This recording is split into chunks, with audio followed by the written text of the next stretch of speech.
دنیا کې د ښو او د بدو داسې مثال دی لکه یو څوک چې ښه تخم وکري د غنم. آیا د دې سړي دا خطر به وي چې د دې غنمو څو بیا جواري راشنه شي، اوربشې به چېرته راشنه شي؟ دا بدرخته ترې جوړه شي، یا به پټاټې ځینې راشنې شي، یا همدارنګه نور څه. نه هېڅکله نه، بلکې 100% کې دا ګمان یې، 100% کې دا یقین وي چې څه تخم ما کرلی دي هغه به راشنه کېږي.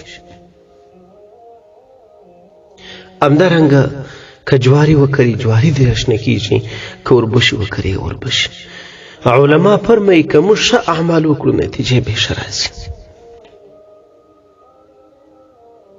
او که بد عمل وکړي نتیجه یې ښه نه درته راځي، نتیجه به یې بده درته راوځي.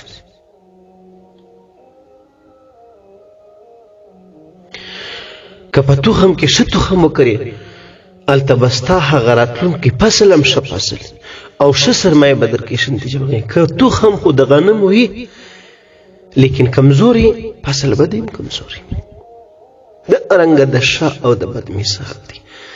د ښو نتیجه ښه ده او د بدو نتیجه بده ده. چې په ښو کې ښه په شان باندې ښي د هغو بیا ښه نتیجه ده، او چې څه کمزوري ښي بیا هم هغه ښه نتیجه ده. رحمان بابا وایي دوباره دې راتله نسته په دنیا، نون دیوار دی، که دروغ کړې که رښتیا.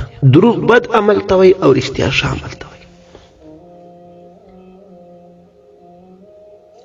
وای ای رحمانه کر د ګلو کړه چې سیمه دې ګلزار سي، ازغي مه کره کنې په پښو کې به دې خار سي.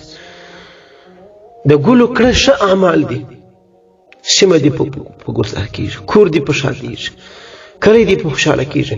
او د بدو کړه هغه ازغي دي چې هغه به دې په خپلو پښو کې خار کېږي، په قبر کې به دې، په حشر کې، په جهنم باندې